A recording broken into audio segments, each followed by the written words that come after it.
tribunaux sont censés être des lieux de calme, où la solennité est de mise et où le juge fait régner l'ordre et la justice. Mais lorsque les enjeux et les émotions sont à leur paroxysme, il est parfois difficile de garder son sang-froid. Tout de suite, le frère d'une des gymnastes les plus titrées du monde fait face à une mère bouleversée. Un accusé attaque sauvagement les agents de sécurité du tribunal. Un véritable bazar. Et un autre menace un témoin lors d'une audience en visio. Vous allez assister à tous ces moments stupéfiants, ainsi qu'aux analyses de nos criminologues et de nos juristes. Dans le système judiciaire, les preuves indirectes peuvent suffire à inculper un suspect. Voici Chaos au tribunal.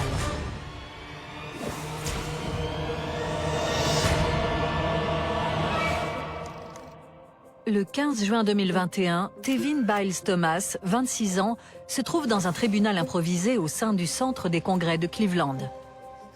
Il faut savoir que le nom de Tevin Biles Thomas a attiré l'attention de tout le pays. Il s'agit du frère de la gymnaste Simone Biles, qui est à la fois championne du monde et championne olympique. Simone Biles est la gymnaste la plus médaillée de l'histoire. Au cours de sa carrière, elle a été championne du monde 25 fois. Même si le frère et la sœur se ressemblent, ils n'ont pas grandi ensemble. Leur mère avait des problèmes de drogue. Elle n'était pas capable de les élever. De son côté, Simone Biles a été adoptée très jeune et élevée par ses grands-parents. Quant à son frère Tevin, il a été adopté par une tante. En 2021, Simone et Tevin mènent des vies diamétralement opposées. Alors que Simone s'entraîne pour les Jeux Olympiques de Tokyo, son frère se retrouve accusé de meurtre.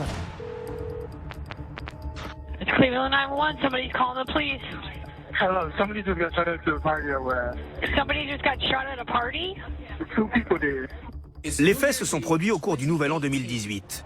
Tevin et son cousin Devon se sont rendus à une soirée à laquelle ils n'étaient pas invités, dans un Airbnb de Cleveland. Sur place, Tevin ne connaît personne. Ce n'est pas le cas de Devon, qui commence à se disputer avec 2 hommes, Toshon Banks et Delvonte Johnson. Même si Tevin ne connaissait rien des raisons de la dispute, il est naturellement venu à la défense de son cousin. Le jeune homme aurait alors sorti un pistolet. D'après les différents témoins, Tevin aurait tiré sur Delvonte et Toshon Banks au même moment. Des coups de feu sont échangés et Devon, le cousin de Tevin, est également touché. Quand la police arrive sur les lieux, les témoins se sont déjà dispersés.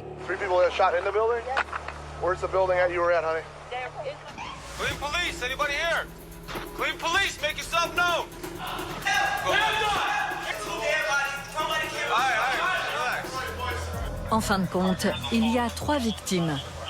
Toshon Banks, 21 ans, Devon Gibson, 23 ans, et Delvonte Johnson, 19 ans. Brandy, la mère de Delvonte, n'oubliera jamais ce moment. On m'a téléphoné pour m'annoncer qu'il s'était fait tirer dessus. Alors, je me suis précipitée à l'hôpital. Quand je suis arrivée sur place, je savais déjà que mon fils était décédé.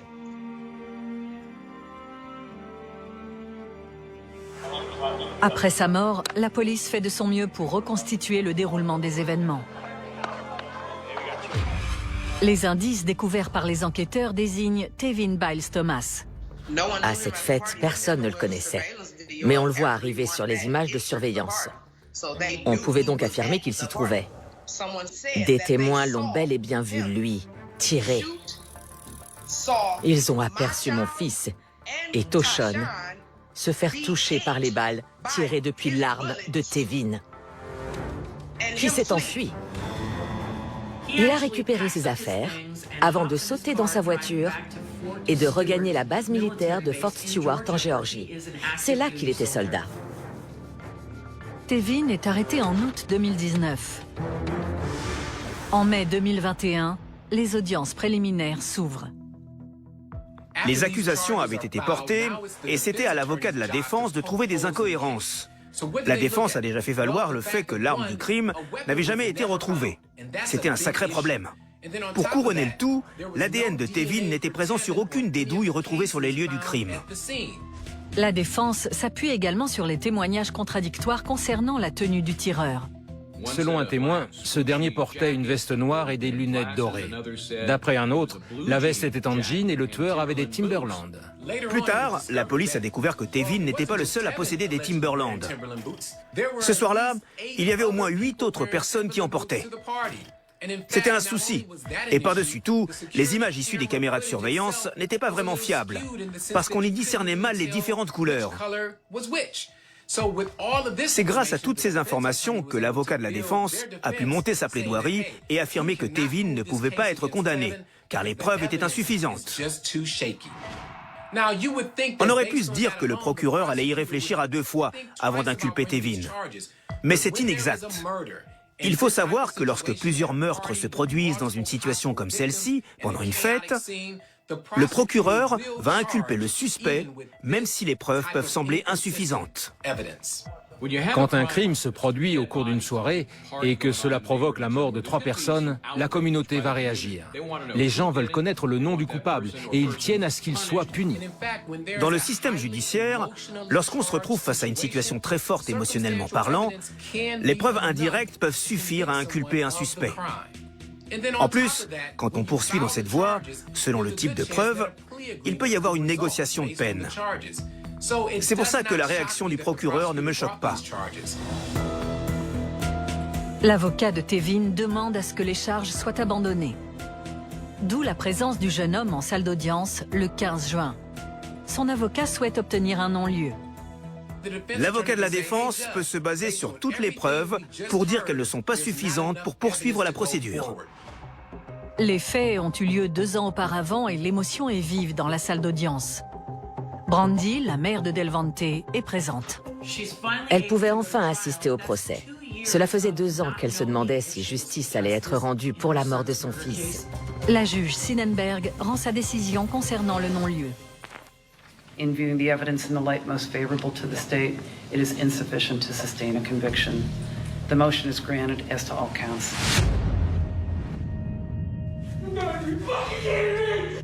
Quand la juge a rendu son verdict, j'ai pété les plombs. J'arrivais pas à croire que ce type allait retrouver la liberté. Je voulais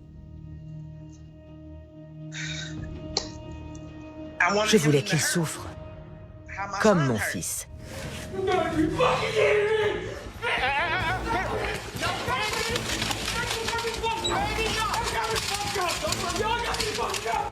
Ce jour-là, la mère de Delvante Johnson était folle de rage. Elle était persuadée que Tevin avait bien tué son fils.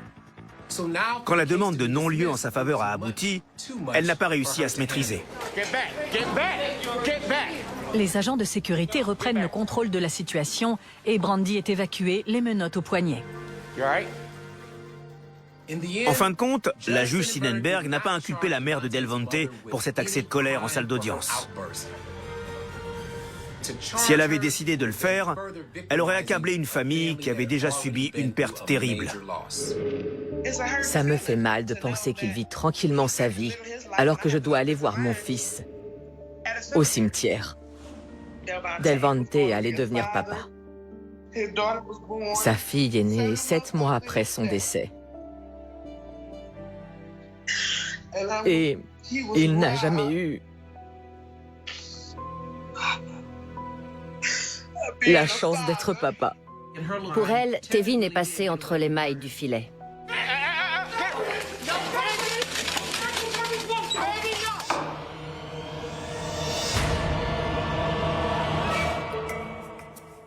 Le 4 mai 2020, Donald Trivette, 39 ans, se rend au tribunal du comté de Hamilton, à Chattanooga, dans le Tennessee. Ce monsieur a l'habitude des tribunaux et de la justice. En effet, il a déjà été condamné pour possession d'armes à feu, possession d'instruments pour l'usage de drogue, possession de substances illicites, violence conjugale et violation de propriété. S'il s'agit de quelque chose d'illégal, alors on peut dire qu'il l'a déjà fait. Mais ce jour-là, il n'avait pas été convoqué. Donald Trivette vient voir les agents de sécurité Delon Sentel et Skip Finlay avec une étrange demande. Il a annoncé au personnel du tribunal qu'il devait aller dans son bureau pour prendre une douche, parce qu'il avait un match de catch à remporter. On peut se demander s'il souffrait de problèmes de santé mentale, s'il était en état d'ivresse, ou les deux. C'est ce qui pourrait expliquer ce discours incohérent. Le personnel lui a alors annoncé qu'il devait quitter les lieux. Quand on lui a demandé de partir, il a dit qu'il allait vraiment s'énerver. Donald Trivette a commencé à faire preuve d'agressivité. Et c'est à cet instant que Skip Finlay s'est mis en face de lui pour lui montrer qu'il n'avait pas peur. Il faut toujours essayer de désamorcer la situation et ne surtout pas empirer les choses. Et il se trouve que l'un des autres agents essayait justement d'apaiser les tensions.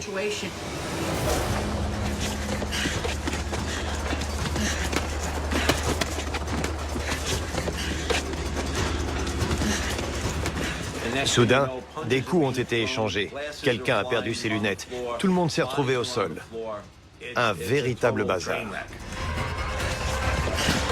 La bagarre prend un tournant effrayant quand Donald Trivette arrive à saisir l'arme de Skip Finlay.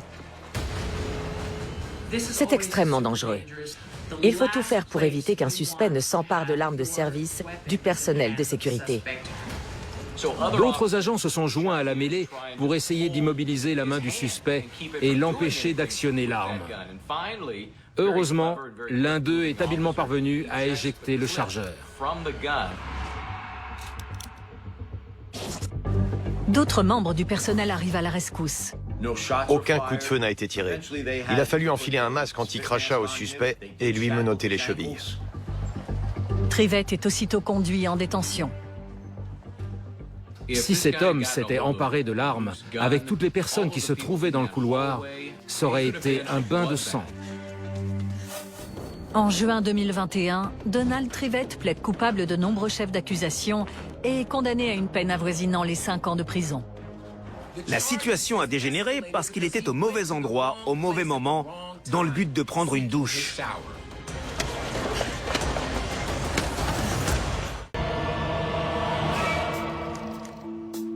À Centerville, dans le Michigan, le juge Jeffrey Middleton préside une audience concernant une affaire de violence conjugale.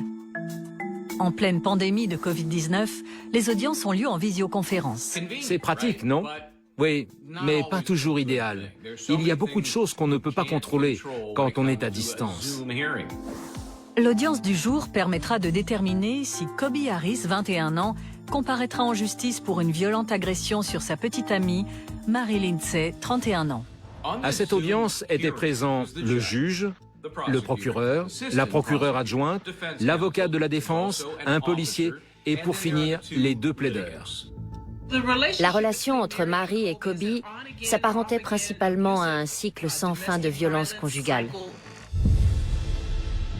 Le 9 février 2021, Kobe fait preuve d'une violence inouïe. Mary déclare qu'il l'aurait frappé avec un pied de biche et menacé avec un cric. Il aurait dit vouloir lui casser les dents. Il aurait aussi aspergé de liquide inflammable et menacé de la tuer. Par chance, Mary a réussi à se libérer et a contacté les urgences pour dénoncer l'attaque et obtenir de l'aide.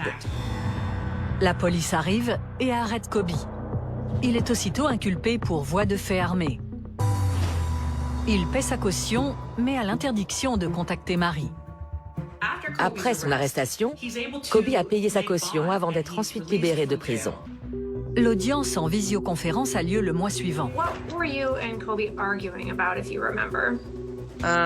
It was just that we weren't, I mean, I had said I wasn't going to come back to the apartment, so he was there, and so then, I mean, that kind of initially just had started the argument. And during the course of the argument, what happened? I mean, it wasn't even a very long argument. We just kind of both got really angry. It was just kind of like an accusative argument, just like, I don't know. La procureure Davis avait sans doute rencontré Mary plusieurs fois avant cette audience. Elle connaissait donc bien la façon de s'exprimer de cette dernière. Quand elle a commencé à interroger Mary, elle a tout de suite remarqué que la jeune femme semblait assez nerveuse, plus que lorsqu'elle l'avait rencontrée.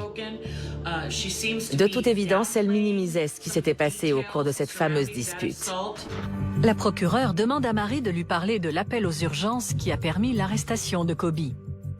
Mary, did the police come to your apartment that night? They did, yeah. Who called the police? I mean, technically me. On voit bien que Marie agissait étrangement. Elle regardait de tous les côtés, comme si quelque chose détournait son attention hors du champ de la caméra. La procureure Davis est intelligente. Elle a tout de suite compris ce qui pouvait se tramer hors caméra. Your Honor, I have reason to believe that the defendant is in the same apartment as the complaining witness right now, and I'm extremely scared for her safety. I want some confirmation that she is safe before we continue. Miss Lindsay, where are you right now?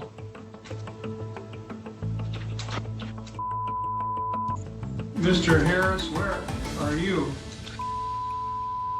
Your Honor. All right, I want you to walk out to the front of the house. Show me the house number on the house. Le juge Middleton n'était pas né de la dernière pluie. Il s'est montré très intelligent en posant des questions qui pouvaient sembler banales et anodines. Why? I don't even think this phone has the charge for that, sir. I'm at like 2% right now. I'm hooked up to this wall charger right here. Pendant ce temps-là, la procureure était en train de communiquer par message avec le policier qui assistait à l'audience par visioconférence. Elle lui a demandé d'envoyer immédiatement une voiture de police au domicile de Marie pour la protéger. Heureusement, une voiture de police se trouve non loin de là et se rend aussitôt sur les lieux. The police are at Miss Lindsay's apartment right now, knocking on the door. All right. Miss Lindsay, would you go answer the door? Yeah, give me 1 second. You take your phone with you so that I know you're okay. Le stratagème n'a pas tenu. Les policiers sont arrivés et Kobe a coupé la communication. On ignorait ce qui se passait. No, he just hung up. This is a issue we didn't have when we had live court. Quand Kobe a rejoint la visioconférence, il avait une cigarette dans la bouche. Your Honor, me and Mary both don't want the no contact. I asked that that be dropped. I'm sorry I lied to you. On pouvait presque imaginer Kobe Harris tenant son ex-compagne par le cou, tout en affirmant que les charges pouvaient être abandonnées. Mr. Harris, my advice is don't say anything else. Take the cigarette out of your mouth. The hearing is adjourned. We're serious as a heart attack. It's the first time I ever had anybody sitting in the next room potentially intimidating a witness. Kobe Harris est aussitôt emmené en prison. Kudos to the Sturgis Police Department for following up on this. Le juge a remercié les policiers pour leur travail, mais il ne s'est pas donné la peine de féliciter la procureure, qui a pourtant percé à jour cette situation inédite. Sans elle, les choses auraient peut-être pris une tournure très différente pour Marie. Elle a parfaitement réagi. En juin 2021, Kobe Harris plaide coupable et reconnaît les faits de violence conjugale et de subornation de témoins. Il est condamné à 5 ans de détention. Officers directed to take him into custody.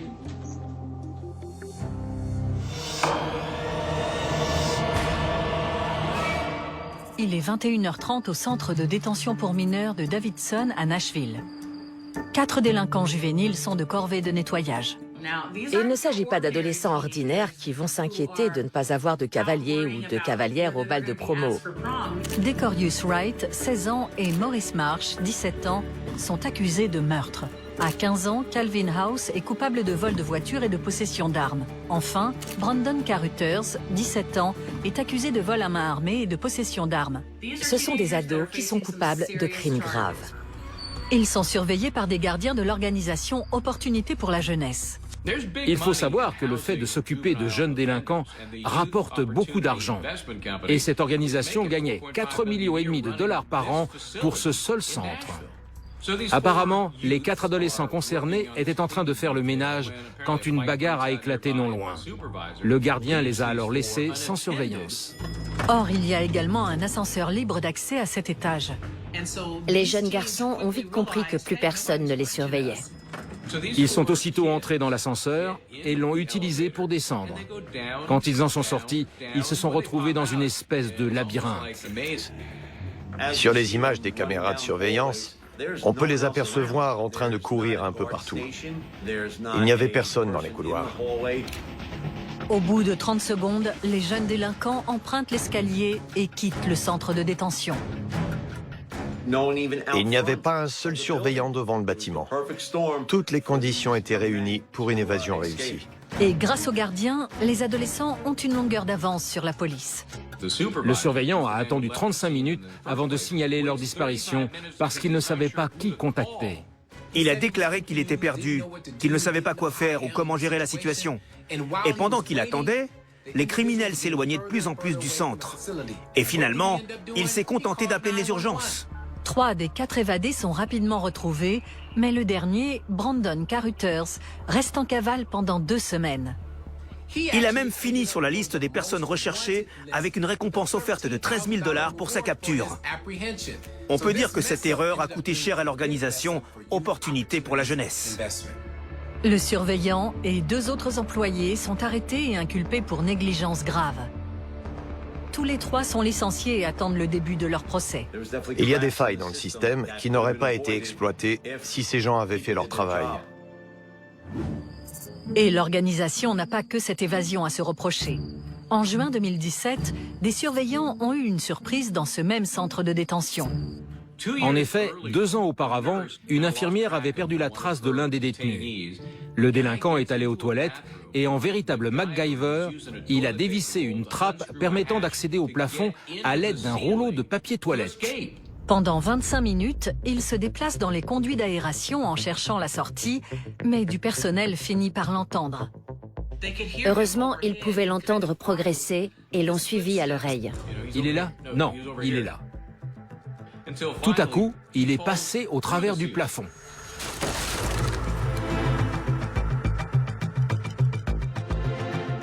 Deux employés ont attrapé sa jambe et ont réussi à le faire descendre avant de le menotter et de le replacer en détention. Opportunité pour la jeunesse doit prouver qu'elle est capable de gérer correctement ce centre, alors que la ville a prévu d'en faire construire un deuxième. Il faut savoir que tout comme les adultes, les jeunes qui sont placés en détention ne laissent rien passer. Ils observent, ils écoutent et ils apprennent.